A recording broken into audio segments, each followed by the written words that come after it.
नमस्कार दोस्तों, मैं अर्जुन आपका स्वागत करता हूं स्टी बाय अर्जुन के यूट्यूब चैनल में। तो दोस्तों, आज की हमारी क्लास है भारत का सामान्य परिचय के बारे में। जो है दोस्तों, आज की हमारी तीसरी क्लास है। तो दोस्तों, वीडियो को अंत तक जरूर देखना ताकि सभी क्वेश्चन जो है आपको आसानी से याद हो जाएं। साथ ही दोस्तों, अगर आप हमारे चैनल पर पहली बार आएँ तो हमारे चैनल को भी सब्सक्राइब कर लीजिएगा। साथ ही बेल आइकन को प्रेस कर लीजिएगा ताकि हमारे आने वाली वीडियो का नोटिफिकेशन जो है आप तक पहुंचता रहे। चलिए दोस्तों, वीडियो को स्टार्ट करते हैं। तो आज की क्लास में हम जानने वाले हैं भारत का सामान्य परिचय के बारे में, और आज की हो जाती है हमारी तीसरी क्लास। अब 2 मिनट जो है हम कल की क्लास का रिवीजन करेंगे और उसके बाद जो आज की क्लास को स्टार्ट करेंगे। तो कल की क्लास में हमने जाना था भारत के जो अलग अलग नाम हैं, जैसे आर्यभट्ट है, हिंदुस्तान है, भारत है, इंडिया है, जम्बूद्वीप है, ये किस काल में कहे गए थे।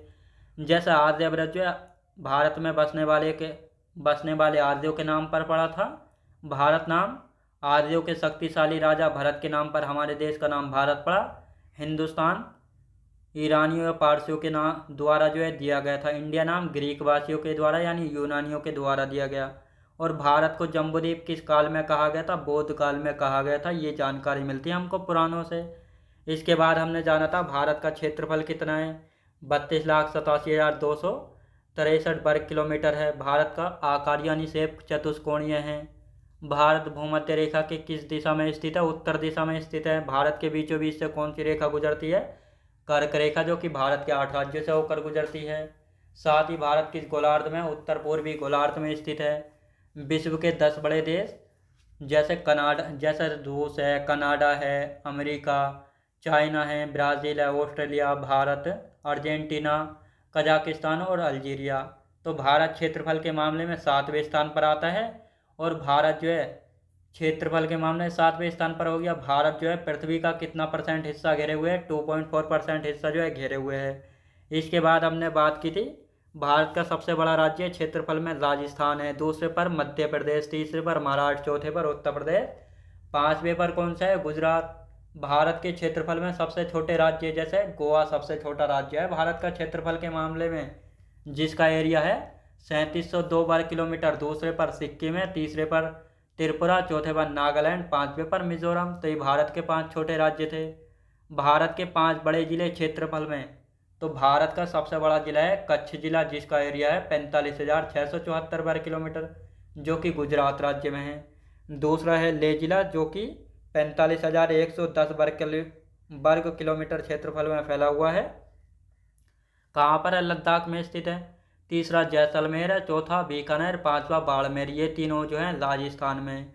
तो यहाँ तक हमने अच्छे से बात की थी एक एक पॉइंट के बारे में। अब जानने वाले हैं हम भारत का सबसे छोटा जिला कौन सा है, कहाँ पर स्थित है, इन सभी के बारे में हम चर्चा करेंगे। तो भारत का सबसे छोटा जिला कौन सा है? माहे। तो केरल में स्थित माहे जो है भारत का सबसे छोटा जिला है। लेकिन ये केरल का जिला नहीं है, बल्कि पुदुचेरी का जिला है, जो कि केरल में स्थित है। पुदुचेरी में 4 जिले हैं, जो कि 3 अलग अलग राज्यों में स्थित हैं, जैसे यनम आंध्र प्रदेश में, माहे केरल में, पुदुचेरी तमिलनाडु में, कराईकल तमिलनाडु में। तो दोस्तों, आपको ध्यान रखना है, जो पुदुचेरी है ये 4 जिलों से मिलकर बना है, जो कि एक केंद्र शासित प्रदेश है, ये यूनियन टेरिटरी है। इसका एक जिला जो है माहे, जो कि केरल में, और ये भारत का सबसे छोटा जिला है। कराईकल और पुदुचेरी ये तमिलनाडु में है। और यनम कहाँ पर है? यनम पड़ता है दोस्तों कहाँ पर? आंध्र प्रदेश में। तो दोस्तों देखो, ये रहा माहे, कहाँ पर है? केरल में। ये तमिलनाडु, यहाँ पे कराईकल, पुदुचेरी, और ये रहा यनम, जो कि आंध्र प्रदेश में है। तो ये आपको समझ आया होगा। भारत का सबसे छोटा जिला है माहे, केरल में स्थित है। पुदुचेरी में 4 जिले हैं, जो कि 3 अलग अलग राज्यों में स्थित है। यनम आंध्र प्रदेश में, माहे केरल में, पुदुचेरी कराईकल कहाँ पे? तमिलनाडु में। तो बस इतना ही, जो कि आपको अच्छे से समझ आया होगा। अब यहाँ पे बात करते हैं भारत के सुदूरस्थ बिंदु। तो भारत के सुदूरस्थ बिंदु का मतलब होता है भारत के चारों दिशाओं के बिंदु, जैसे उत्तरी बिंदु, पूर्वी, पश्चिमी, दक्षिणी बिंदु कौन कौन से, इनके बारे में हम अच्छे से जानेंगे।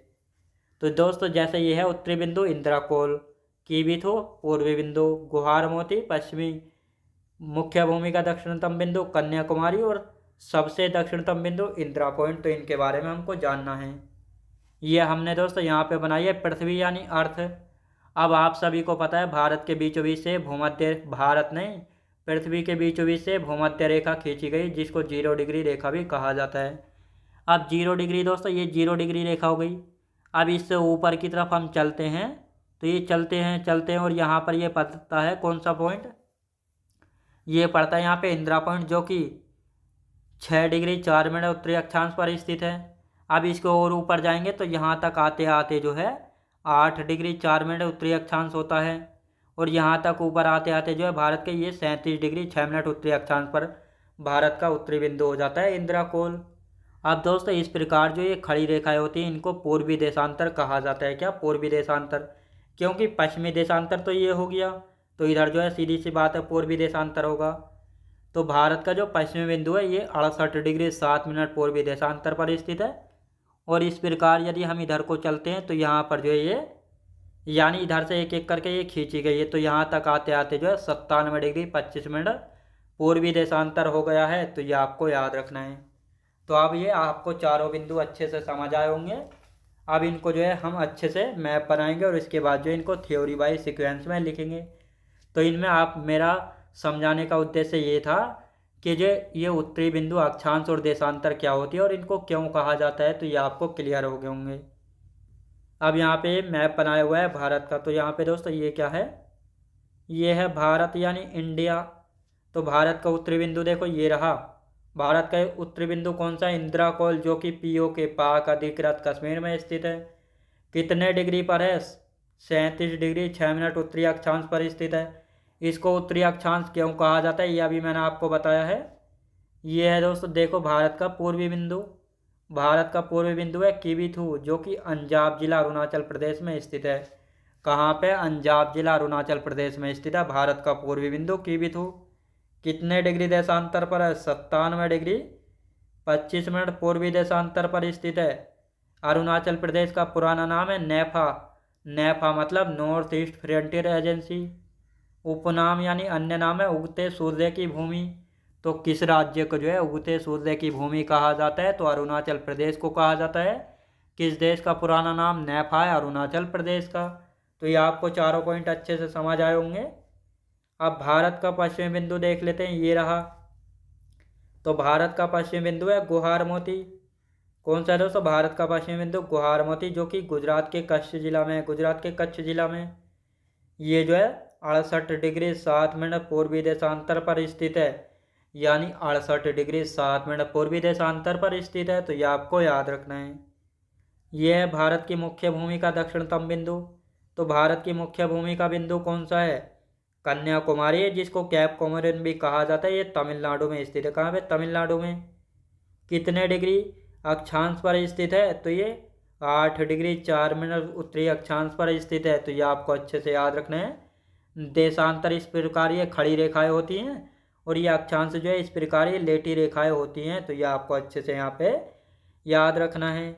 तो भारत की मुख्य भूमि का दक्षिणी बिंदु आपको समझ में आया होगा, कन्याकुमारी है, जिसको कैप कोमोरिन भी कहा जाता है। कहाँ पर है? तमिलनाडु में। और ये जो है 8 डिग्री 4 मिनट उत्तरी अक्षांश पर स्थित है। अब दोस्तों ये है अंडमान निकोबार द्वीप समूह, जो कि बंगाल की खाड़ी में है। तो ये आपको अच्छे से यहाँ पे याद रखना है।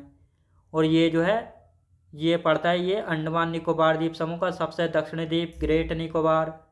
इसी पर जो है भारत का दक्षिणतम बिंदु है, जिसका नाम है इंदिरा पॉइंट। क्या है? इंदिरा पॉइंट।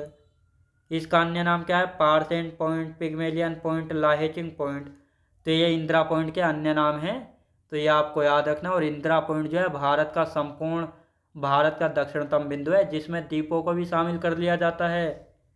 अंडमान निकोबार द्वीप समूह के उत्तरी द्वीप, उत्तरी द्वीप नहीं होगा दोस्तों, ग्रेट निकोबार द्वीप होगा। यहाँ पे ये मिस्टेक से टाइप हो गया।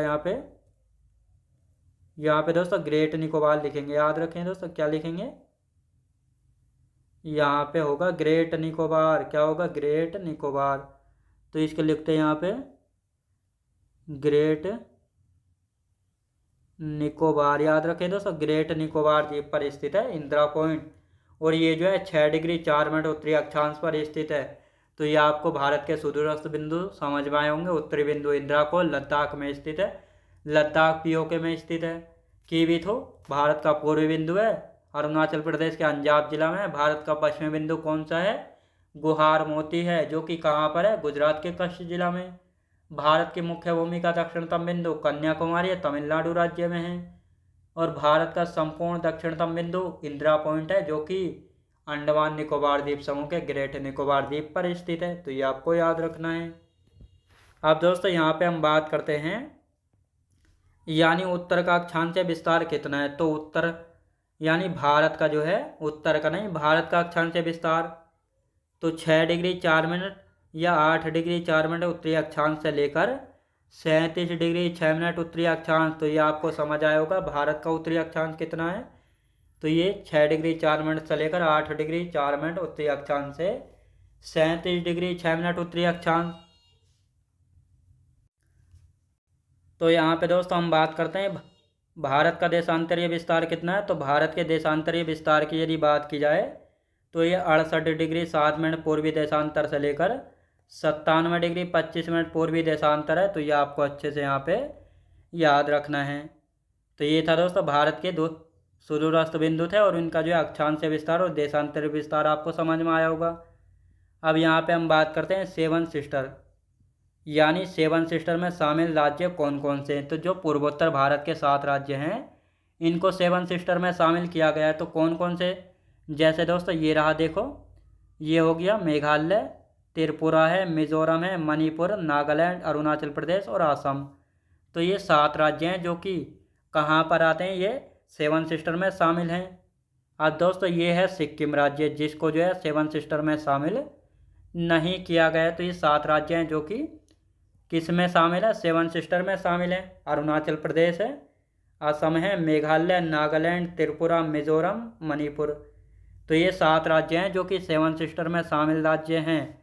अब इन पूर्वोत्तर भारत के 7 राज्यों को जो है 7 सिस्टर का नाम जो है किसके द्वारा दिया गया था, तो ये भी आपको पता होना चाहिए। 7 सिस्टर नाम किसने दिया था, ज्योति प्रसाद साइकिया जी के द्वारा दिया गया था। 7 सिस्टर में शामिल राज्य नहीं है तो सिक्किम को जो है 7 सिस्टर में शामिल नहीं किया गया है। तो ये आपको समझ आया होगा 7 सिस्टर में शामिल राज्य कितने, 7 हैं और इनको 7 सिस्टर का नाम दिया था ज्योति प्रसाद साइकिया जी ने। 7 सिस्टर में शामिल राज्य नहीं है, सिक्किम नहीं है। अब यहाँ पे बात कर लेते हैं हम कर्क रेखा, जिसको ट्रॉपिक ऑफ कैंसर कहा जाता है। ये भारत के बीचों बीच से होकर गुजरती है और साथ ही भारत का 8 राज्यों से होकर गुजरती है। तो दोस्तों ये रही ब्लू कलर में, ये है कर्क रेखा जो कि भारत के 8 राज्यों से होकर गुजरती है। देखो ये गुजरात है, राजस्थान, मध्य प्रदेश, छत्तीसगढ़ है, ये झारखंड है, ये पश्चिम बंगाल, ये त्रिपुरा हो गया, मिजोरम। तो इन 8 राज्यों से होकर गुजरती है कर्क रेखा। पूछा जाए भारत के बीचों बीच से कौन सी रेखा गुजरती है, तो भी कर्क रेखा ही जो है गुजरती है। कर्क रेखा 23.5 डिग्री उत्तरी अक्षांश पर स्थित है और भारत के 8 राज्यों से होकर गुजरती है, जैसे गुजरात है, राजस्थान है, मध्य प्रदेश, छत्तीसगढ़, झारखंड, पश्चिम बंगाल, त्रिपुरा और मिजोरम।